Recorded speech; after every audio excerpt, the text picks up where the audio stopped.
I want you to just imagine something for a second. What if the deepest genetic differences between human populations, right? Right. Like the things that make us look so incredibly diverse from one another. Right. What if those aren't actually proof of, millions of years of slow ticking clock evolution? What if instead they are the biological scars of a sudden global catastrophe? It is a profound question to start with, and it completely upends the comforting narrative we're usually given.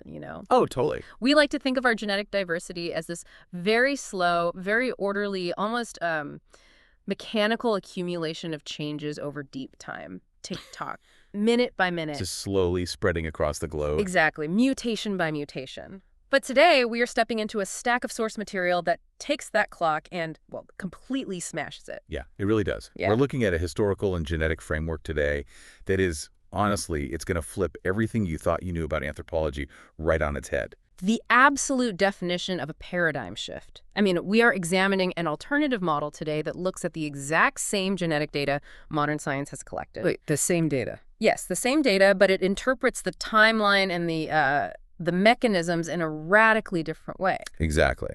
So for you listening, that is our mission for this deep dive. We are going to plunge into the source material detailing something called the Unified Theory of Geologic History, or UTGH. And we are going to explore how this framework argues that human diversity, and specifically things like skin color and hypermelaninism, right? Yes. How that is actually a rapid, recent biological response to a catastrophic spike in UV radiation. It's a huge claim. It is. We're going to trace the genetic fingerprints of Neanderthals and Denisovans to answer one very specific mystery.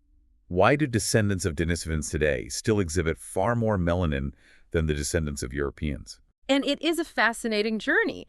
But, to even begin to understand how the source material arrives at these conclusions, we have to start by dismantling one of the most famous, widely accepted theories in modern anthropology. Let's unpack this. Yeah. Because I know exactly what you're talking about here. The out-of-Africa narrative. Precisely. So the standard model of anthropology claims that modern humanity originated in sub-Saharan Africa. And the primary reason it claims this isn't just about fossils. Right, it's the genes. Exactly. It's about genetics. Specifically, it's because that region contains the deepest genetic diversity in what we call mitochondrial haplogroups. Okay, stop right there, because if we're going to dive into this, we need to make sure we are all on the same page. What exactly is a mitochondrial haplogroup? Let's break that down for the listener. Of course. So think of your DNA as a vast encyclopedia. Most of it gets shuffled every time a new generation is born, right? Half from dad, half from mom. Exactly. But there is a tiny separate piece of DNA living inside the mitochondria of your cells, the energy factories of the cell. Yeah. This mitochondrial DNA is passed down exclusively from the mother to her children, almost completely intact, without any shuffling from the father. It's like a genetic maiden name that just never changes, just getting passed from mother to daughter to granddaughter. That is a brilliant way to look at it, yes. Yeah. A genetic maiden name. And a haplogroup is essentially just a major branch on that maternal family tree. Got it. Now, occasionally, a random mutation, a genetic typo, basically happens in that mitochondrial DNA. If that daughter survives and has children, she passes that new typo down. And over tens of thousands of years, according to the standard model, these typos just, accumulate. Exactly. The logic in the standard model is very straightforward. Deep genetic diversity requires deep time to develop. Right. Therefore, wherever you find the deepest, most complex diversity, which happens to be in sub-Saharan Africa, that must be where humanity has been living the longest, deep diversity equals deep time. And deep time equals the point of origin. But the UTGH framework looks at that exact same genetic data, like you said. It doesn't deny the data exists, but it reads an entirely different story. According to the source material, it argues that those deep genetic lineages in Africa are not an origin signal at all. It claims they are a survival signal. And this is where the framework introduces a massive disruptive physical mechanism. The UTGH model centers entirely on a catastrophic global inundation. A literal global flood. A literal global flood. But it doesn't just say, the water rose. It proposes a specific violent geological trigger, a massive rupture in the Earth's crust. Oh, wow. And the text pinpoints the initiation of this rupture at a highly specific geographic location. It calls it the Iceland-Britain rupture point in the North Atlantic. Okay, so wait. If a massive crust-shattering flood initiates in the North Atlantic, the framework is arguing that survival had absolutely nothing to do with who was the smartest or the most evolved, right? Right. It was purely a real estate problem. Exactly. You need distance from the rupture and you need elevation. Precisely.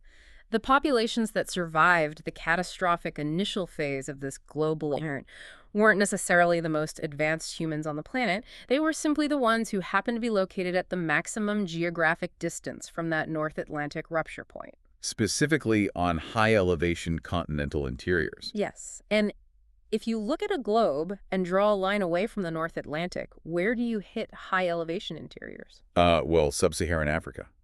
The deep, elevated interior of Brazil, and the elevated interiors of Aboriginal Australia. Exactly. Those regions provided the immense geographic buffer. They gave the populations living there the time and the physical elevation required to survive the rapidly rising waters and the geological chaos. Let me throw an analogy at you to make sure I'm fully wrapping my head around what the source material is proposing here. Go for it. Imagine a town built in a valley.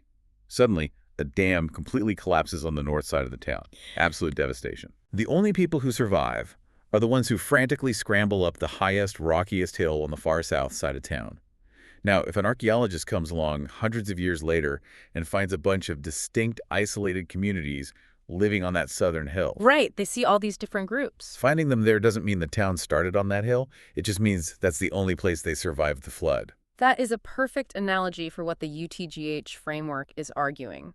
And if we connect this to the bigger picture, the reason modern science gets this wrong, according to this text, is because standard population genetics completely lacks a catastrophe mechanism in its mathematical models. Because modern science operates on uniformitarianism, right? Mm-hmm.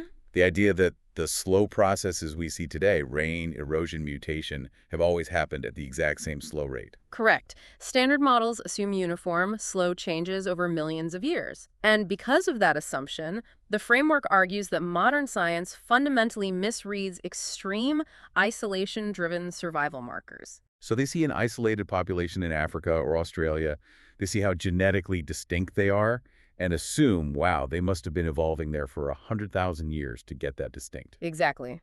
But the UTGH argues that extreme isolation after a global catastrophe locks in deep, distinct genetic signatures very quickly. So if the cradle of humanity wasn't Africa, where's the framework say it was? Where was the valley in my town analogy before the flood hit? Well, the source material suggests the true pre-flood origin of humanity, the center of pre-flood civilization, was likely the Eastern Mediterranean. But wait, the Eastern Mediterranean is a sea. Exactly. It is a region that is now completely submerged beneath hundreds of feet of water and sediment. Oh, wow. According to the framework, we have been digging on dry land looking for the cradle of civilization, but the cradle is currently underwater. We're literally looking in the wrong place because the geography of the planet was completely rewritten. That is a staggering claim. But, to really grasp how these isolated survivors, whether they were in Africa, Australia, or anywhere else, eventually produced the incredible diversity of people you and I see walking down the street today, we have to talk about the sky. Yes. The pre-flood sky. Because according to the source material, it was fundamentally different than the sky we live under today. It was a completely different atmospheric regime, and this is crucial because to understand why human biology, and specifically skin color, changed so drastically and rapidly, you really have to understand the physical parameters of this pre-flood world as outlined in the UTGH. What are we talking about here? Because I read this section of the text, and it sounds like a different planet entirely. It was Earth, but operating under extreme parameters. The framework proposes that the pre-flood atmospheric pressure was somewhere between 1.5 to 2.0 atmospheres. So nearly double the pressure we experience today at sea level, like living inside a hyperbaric oxygen chamber. Very similar, yes.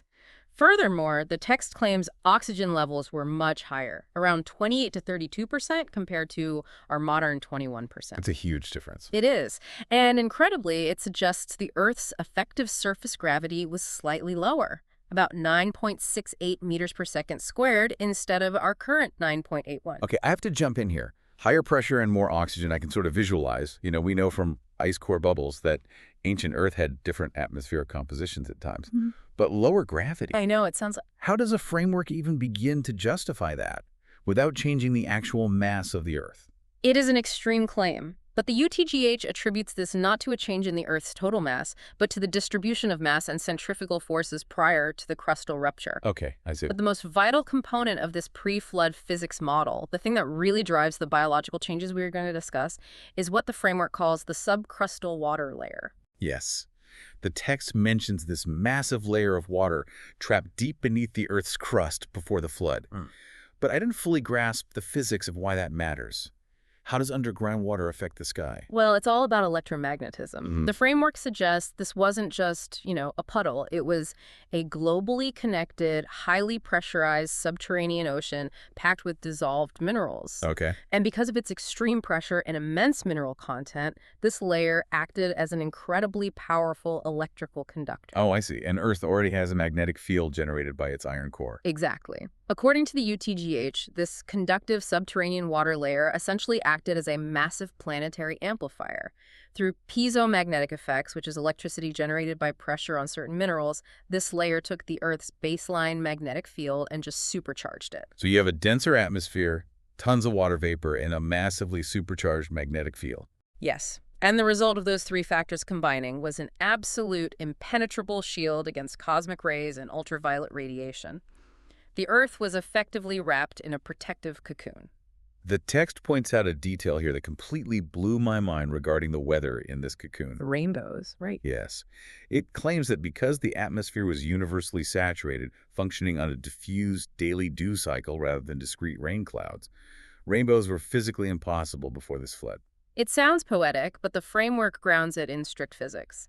A rainbow requires a very specific optical setup.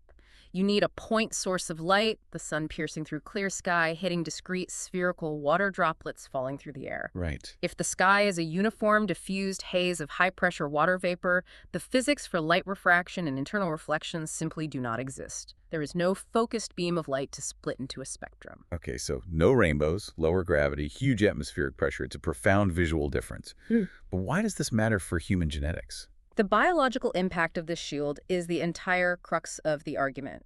Today, in our modern world, UV radiation from the sun is one of the primary drivers of cellular aging and genetic mutation. Because it damages the cells. Right. Every time you step outside, UV light is bombarding your cells, Right. physically breaking the molecular bonds in your DNA. Your cells have incredibly complex repair mechanisms that constantly have to stitch that DNA back together. But sometimes they make a mistake, a typo. Exactly. And if that typo happens in a reproductive cell, what we call germline damage, that typo gets passed to the next generation. But in this proposed pre-flood environment, with cosmic rays and UV surface exposure reduced to a microscopic fraction of modern levels by this magnetic and atmospheric shield, that daily DNA damage simply wasn't happening. Wow. Organisms were able to copy their DNA at near theoretical minimum error rates. Meaning generation after generation, they weren't accumulating genetic typos. The book wasn't getting filled with crossed-out words and scribbled notes in the margins. Correct. And this leads to one of the most important concepts in the UTGH, the front-loaded genome.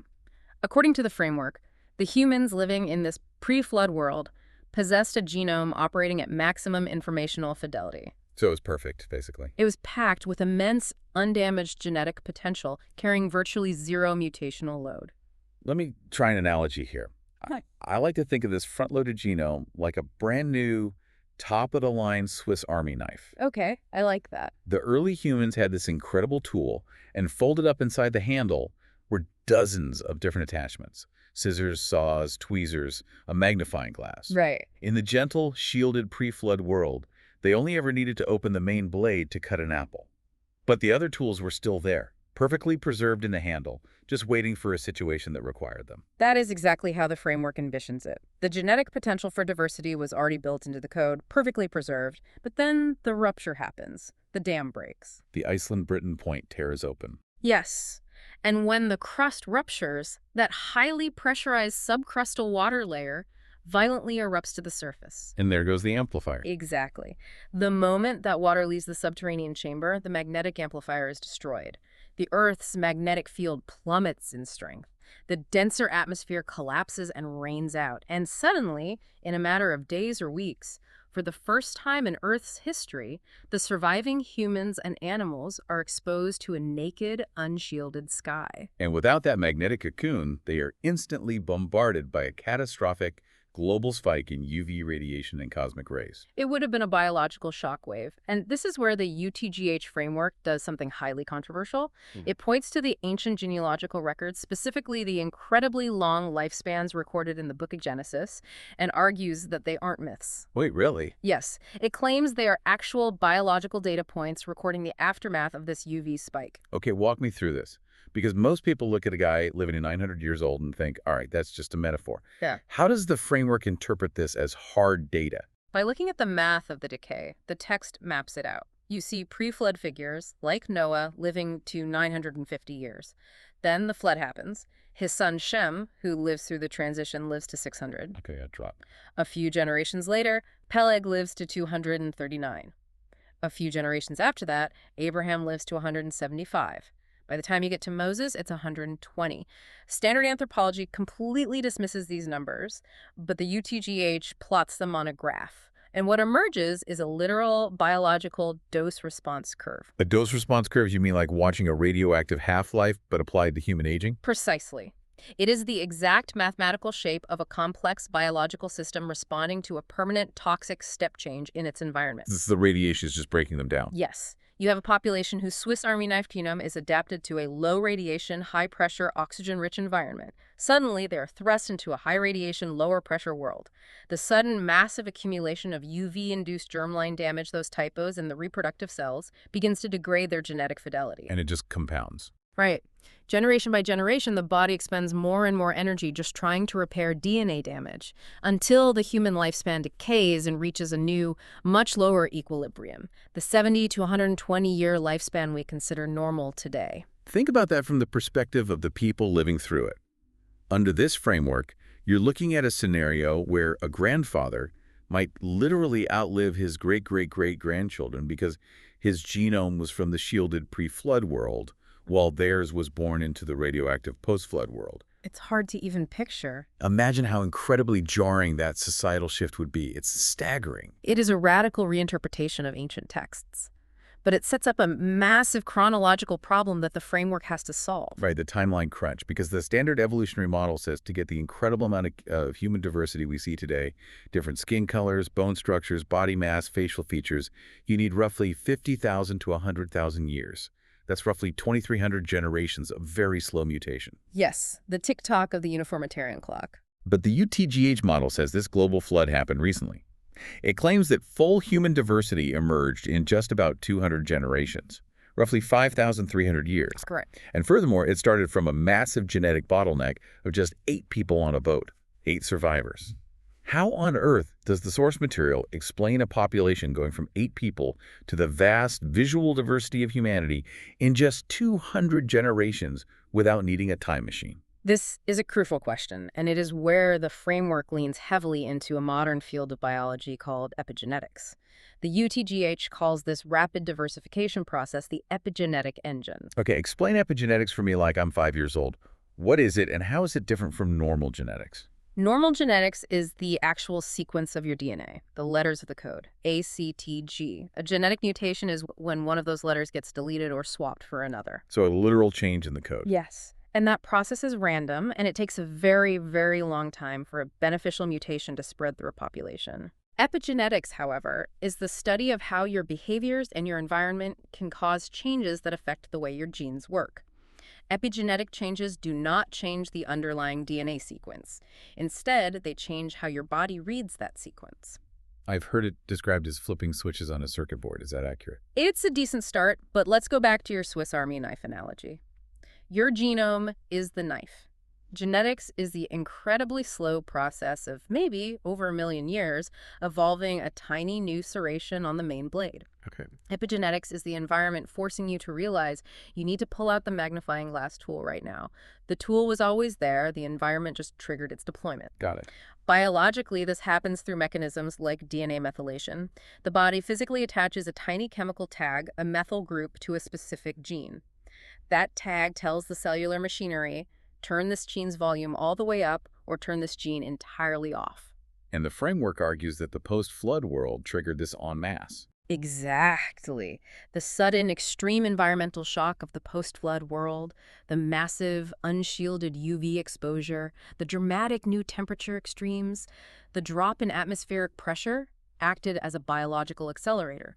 It flipped these epigenetic switches violently and rapidly. Wow. It drew out the latent preloaded genetic potential that was already waiting inside the genome of those 8 survivors. They didn't need to wait 50,000 years to mutate new traits. The traits were already in the library of their front-loaded genome. The trauma of the new environment just forced them to open the book and read those specific chapters. Okay, I have to push back here. This sounds like an elegant solution for rapid change, but we are completely ignoring the elephant in the room here, the bottleneck. Right. The 8 people. Wait, wouldn't an 8-person bottleneck cause immediate extinction via inbreeding? We know exactly what happens to endangered species today when their population drops below a few hundred. The genetic defects pile up, they become sterile or highly vulnerable to disease, and the lineage collapses. 8 people seems biologically impossible, regardless of epigenetics. That is the most common and logical objection from a modern biological standpoint. But the framework argues that this objection makes a fatal uniformitarian error. It applies a modern constraint to an ancient context. What do you mean? Standard inbreeding models are calibrated for our modern UV-degraded genomes. Today, you and I carry a heavy mutational load. We have thousands of tiny genetic typos recessive mutations hidden in our code. Yeah, we're definitely not perfect. Right. Inbreeding is incredibly dangerous today because when close relatives mate, there is a high probability that they will pair up 2 copies of the same hidden typo, causing a severe genetic defect to manifest in the child. But wait, the UTGH argues that the pre-flood genome didn't have those typos. Exactly. The pre-flood founders had genomes of maximal informational fidelity. They hadn't accumulated thousands of years of UV-induced germline damage. Because there were virtually 0 built-up defects, there were no recessive errors to pair up. So pairing up their genes didn't result in 2 broken copies of a gene because neither copy was broken to begin with. Precisely. Inbreeding depression simply couldn't occur because there was nothing to depress. But hold on, even if they didn't have existing mutations, wouldn't the sheer lack of diversity in just 8 people make them hyper-vulnerable to a single disease? If a virus comes along and none of the 8 have immunity, the whole species dies. A fair point. But again, remember the front-loaded concept.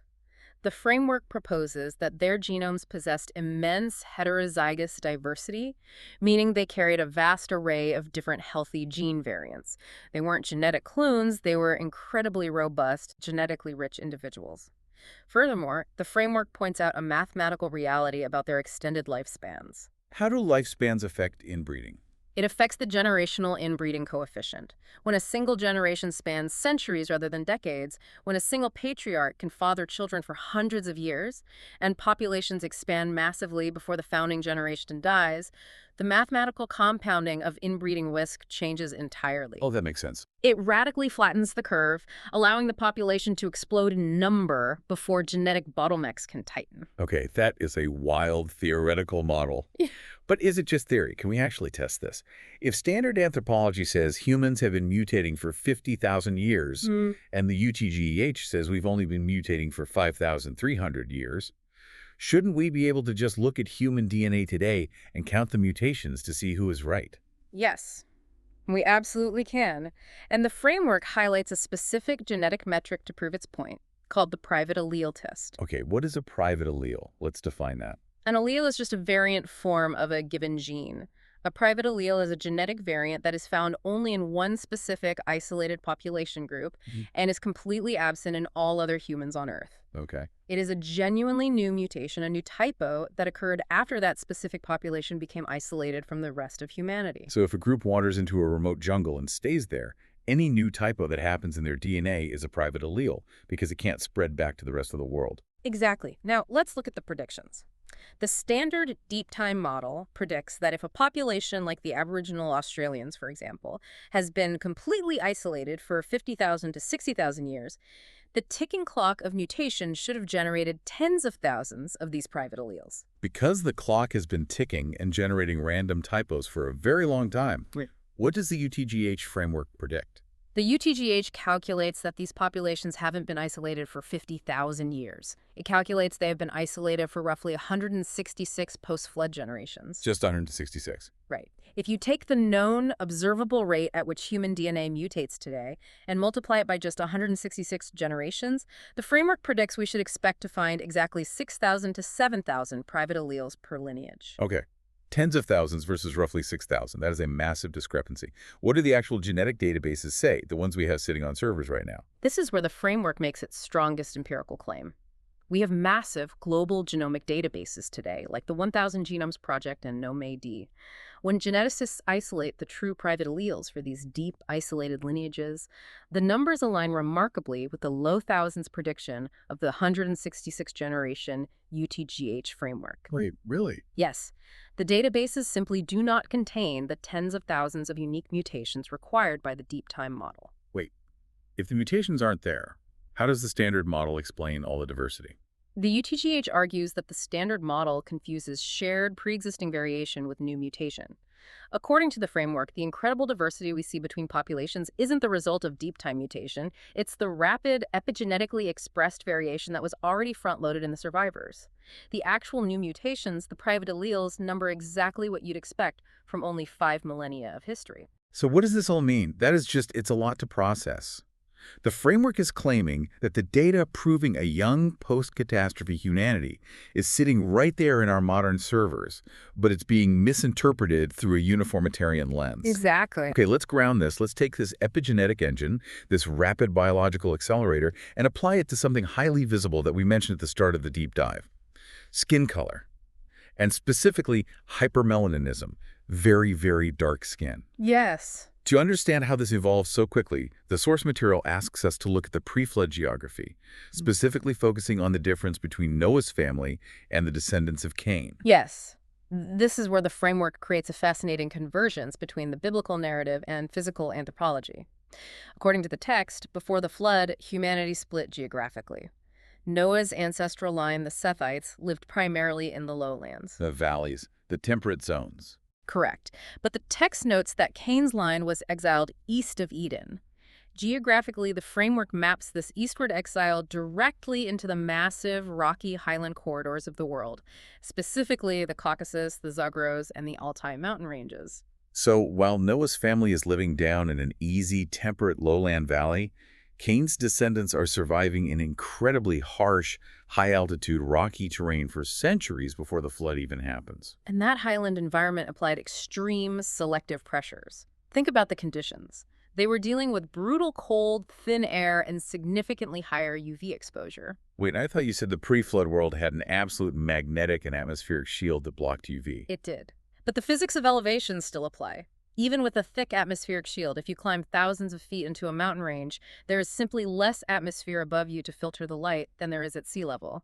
The highland exiles were exposed to significantly more UV radiation than the lowlanders, even in the shielded pre-flood world. Okay, that makes sense. So how did that front-loaded Swiss Army knife genome respond to those extreme highland pressures over a few centuries? It responded with a dramatic, epigenetically driven morphological shift. To survive the higher UV exposure at altitude, Cain's lineage adapted by heavily retaining melanin in their skin. The epigenetic switch is flipped, resulting in significantly darker skin hypermelanism. What about the cold and the thin air? The environment demanded a suite of adaptations. The cold and the need to navigate rugged, vertical, rocky terrain selected for heavier body mass, shorter, more robust limbs to conserve heat, and incredibly dense bones. Yeah. The thin, freezing air selected for enlarged nasal passages to warm and humidify the air before it reached their lungs. Heavy brow ridges developed to support massive jaw muscles needed for a rougher diet. Okay. Heavy brow ridges. Robust, thick-boned skeletons. Large nasal cavities. Barrel chests. Living exclusively in high-altitude rocky cave systems in the Caucasus and Altai Mountains. Expert, are you saying what I think you're saying? The UTGH framework makes a staggering conclusion here. It argues that these melanin-retaining highland exiles, Cain's descendants, are the exact people modern anthropology has dug up and misidentified as entirely separate, archaic species. Neanderthals and Denisovans. Exactly. According to the source material, Homo neanderthalensis and the Denisovans were never a different species of ape man. They were never an evolutionary dead end. They were just human beings. They were fully human beings, carrying the exact same front-loaded pre-flood genome as Noah, but their bodies were radically shaped by generations of extreme epigenetic adaptation to highland isolation. That is an absolute mind-bending paradigm shift. The framework is claiming that when we look at a Neanderthal skull in a museum, we aren't looking at a primitive evolutionary ancestor. We are looking at a highly specialized, hyper-adapted human being who got pushed into the mountains and survived against the odds. That's the argument. Which, wow, this sets up what has to be the most epic family reunion in human history. It truly does, because then the catastrophe hits, the flood arrives. Noah and his family survive on the ark. But the UTGH suggests they weren't the only survivors of the catastrophe. Right. Standard biblical literalism usually assumes only the 8 people on the ark survived. But this framework suggests an alternative reading, that some of Cain's descendants survived the initial crustal rupture and flooding by retreating deep, deep into their high-elevation, labyrinthine cave systems like Denisova Cave in the Altai Mountains. So they just went higher and deeper. Because they were already living at extreme elevations, they managed to stay just above the catastrophic water lines. Okay, so the floodwaters eventually recede. The world is devastated. The atmosphere shield is gone. The UV radiation is spiking. The lifespans are crashing, and we enter what the framework calls the Peleg window. Explain what that is. The Peleg window refers to a period of a few centuries immediately after the flood. Because of the catastrophe, the Earth experienced a massive, rapid ice age. Huge amounts of ocean water were locked up in continental ice sheets, which meant global sea levels dropped dramatically. And when sea levels drop, land bridges appear. Exactly. Land bridges connected continents and islands that are separated by water today. So, during this window, the descendants of Noah disperse outward from where the ark landed, traditionally the mountains of Ararat. They are commanded to repopulate the earth. Right. And as they migrate outward across these land bridges, following the natural valleys and mountain passes, they walk right into those same highland corridors where the Cainite survivors, the Neanderthals, and Denisovans are already living. 2 completely different branches of the ancient human family tree, separated for centuries before the flood, shaped by totally different environments. One group survives on a boat, the other survived in the deepest caves on Earth, and they run into each other again in a post-apocalyptic, highly radioactive landscape. It's cinematic, and the framework argues that the genomic map of this reunion isn't just theory, it is literally written into our DNA today. By tracking modern genetics, we can trace 2 distinct dispersal corridors where these reunions took place. Let's track them. What's the first thread? The Western Corridor. As the descendants of the Ark migrated west, moving through the Caucasus Mountains toward what is now Europe, they encountered and mixed with the Neanderthal communities living in those highland caves. Which perfectly explains why modern people of European descent carry about 1 to 4% Neanderthal DNA today. Modern science sees that hybridization in the genes, but assumes it happened 40,000 years ago. The UTGH says it happened a few thousand years ago during this post-flood migration window. Precisely. And the second route is the Eastern Corridor. Ark descendants moving east through the Altai mountain ranges toward Asia and Oceania encountered and mixed with the Denisovan communities. And the proof of this convergence isn't just statistical DNA swabbing of modern people. I was reading the source text, and it highlights a stunning archaeological find from Denisova Cave itself. They found a bone fragment and sequenced the DNA of an individual, a young girl they called Denny. She literally had a Neanderthal mother and a Denisovan father. Yes, Denny is a profound piece of evidence. I mean, think about that. It is a physical, fossilized record of these 2 highland survival lineages reuniting at a geographic crossroads. It's an actual, tangible family reunion that took place in a cave, frozen in time. It beautifully illustrates populations interacting exactly where the post-flood geography predicts they would. The Altai Mountains were the literal crossroads of the eastern and western migration routes. And this brings us to the ultimate focus of our deep dive, the central question we promised to answer.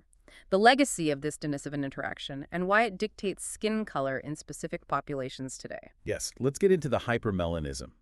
Because when we look at the Denisovan genetic signal today, it isn't evenly distributed. It is highest in places like Melanesia, where populations carry about 4 to 6% Denisovan DNA. It's high in Aboriginal Australians. But the absolute highest concentration of Denisovan DNA on Earth is found in a very specific group, the Philippine Negritos, specifically the Idamag Buchan people. They have 30 to 40% more Denisovan DNA than even the Melanesians. That is correct. And the observable biological reality is that all of these populations, the Melanesians, the Aboriginal Australians, and the Adamagucan, exhibit significantly darker skin. True hypermelanism. So the core question is, why do these Denisovan descendants have such dark skin compared to the European descendants who carry Neanderthal DNA? If both Neanderthals and Denisovanans were descendants of Cain's highland exiles, and both originally developed dark skin in the pre-flood mountains, why the massive difference in modern skin color? Right. Why didn't the Europeans stay dark-skinned? The UTGH framework answers this by identifying two compounding biological and environmental factors. Let's look at the Denisovan descendants first. Factor 1 is inheritance. The Denisovan line in the eastern Altai corridor had already deeply locked in that pre-flood highland melanin retention. So they were already dark-skinned. They were already a dark-skinned population when they encountered the migrating Ark descendants. They passed that powerful genetic trait into the migrating population. Okay, so they started with the genetic toolkit for dark skin. What is factor 2? Factor 2 is the post-flood UV spike, combined with their specific migration route. The descendants of this Denisovan admixture didn't stay in the Altai Mountains. They migrated south and east. During the Peleg window, they walked across the exposed Sunda Shelf, a massive land bridge that existed where Indonesia is today, heading directly into the high UV equatorial and tropical regions of Southeast Asia and Oceania. Ah, they walked directly into the most intense UV zone on the new, unshielded Earth. Exactly. Remember, the atmospheric shield is gone. The magnetic field is weak. The equatorial sun is brutal. To survive this massive radiation assault, their front-loaded genomes epigenetically doubled down on the trait they had already inherited from the Denisovans. Wow. The hypermelaninism became deeply, permanently locked in as an absolute survival necessity. Without it, the germline damage would have been unsurvivable. That makes total sense. Yeah. They had the dark skin trait ready to go, and the new environment demanded they max it out. So contrast that with the Europeans, the Neanderthal descendants. The Western migration was completely different.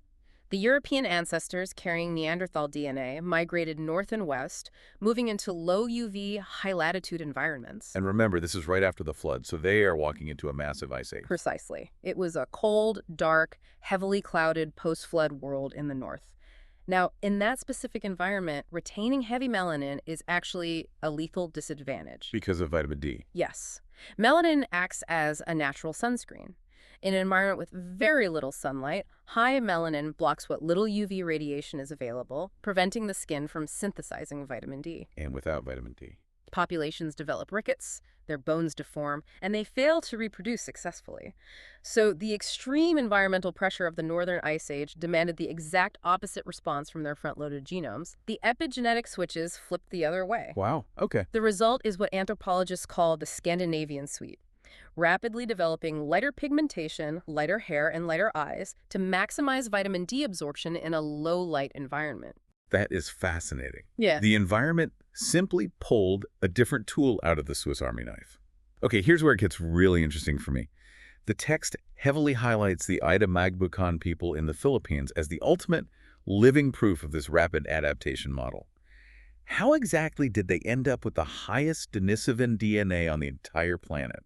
Why didn't their DNA get mixed and diluted like everyone else in Asia? It comes entirely down to the timing of post-flood sea level rise. As the post-flood ice age ended and the global glaciers began to melt, the oceans rose rapidly. The massive land bridges across the Sunda Shelf were flooded and submerged. Right. The ancestors of the Adamagbucan had already migrated to the highlands of what is now the Philippine Islands. When the water rose, they were cut off. They were geographically isolated very early on, placed in what the framework calls a sealed bottle. A sealed bottle, meaning no new migrating populations could walk in and mix with them. They were stuck on the island. Exactly. Because of this incredibly early maritime isolation, their exceptionally high levels of Denisovan DNA and their corresponding hypermelaninism were preserved. They were never diluted by the later waves of maritime migrations that swept across the rest of Asia in subsequent millennia. That makes perfect sense geographically. Furthermore, the framework points out that their current physical stature proves the speed of this biological engine. The Adamagbucan are known for being a smaller-bodied people. And the framework explains that through insular dwarfism, right? I know a bit about this. It's when large animals get trapped on islands. And because there are limited food resources and limited space, the environment heavily selects for smaller bodies. Over a few generations, the animals literally shrink. That is absolutely correct. It is a well-documented biological mechanism. We see it in the fossil record vividly. Pygmy mammoths evolved rapidly on California's Channel Islands after getting trapped there. We see dwarf stegodon elephants on Flores Island in Indonesia. The UTGH framework argues that this exact same extreme environmental pressure rapidly shaped the human genome as well. Wait, I remember a massive anthropological controversy a few years ago about fossils found in the Philippines. They called it Homo luzonensis. Anthropologists claimed they found a bizarre, tiny, primitive ape-man species that had been evolving in isolation for 1 million years. And the UTGH framework looks at those same bones and completely dismisses the million-year ape-man theory. According to the source material, Homo luzonensis is not a separate species.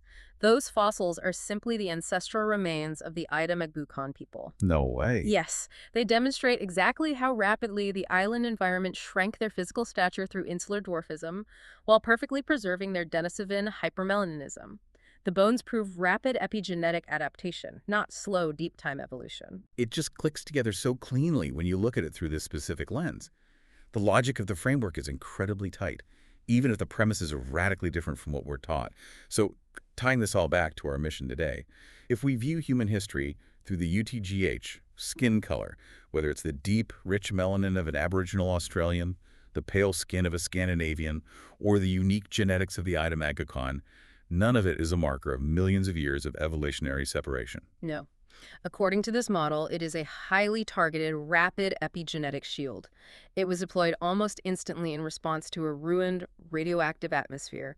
It was drawn from a miraculously complex front-loaded genome, and it was carried globally by specific branches of an ancient, fractured, and then reunited family tree. It completely reframes how you view human diversity.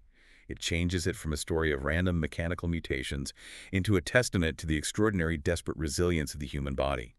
The incredible latent potential built into our genome, just waiting to keep us alive when the world ends. It does. It forces us to reconsider the human timeline and to recognize that extreme environments can force biology to pivot in generations, not eons. Wow. Okay, let's take a breath and recap this incredible journey we've been on through this source material. We started by examining the claim that the out-of-Africa narrative is an illusion based on a uniformitarian math error. Right.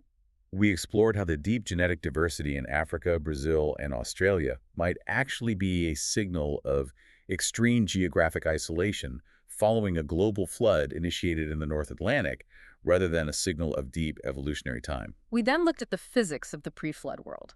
The 1.5 atmospheres, the oxygen-rich air, and crucially the subcrustal water layer that amplified a magnetic shield, preventing UV damage and preserving a front-loaded, mutation-free human genome. We tracked the catastrophic rupture of that shield, the sudden UV spike that cooked the planet, and how we can supposedly see the biological fallout of that radiation spike recorded in the decaying lifespans of ancient genealogical texts. From there, we explored the epigenetic engine, how the trauma of the post-flood environment forced that front-loaded genome to rapidly express hidden traits without the need for thousands of years of random mutation, avoiding inbreeding depression because the initial genome carried no recessive errors. And finally, we tracked Cain's exiled descendants into the highlands, where they adapted into what we called Neanderthals and Denisovans.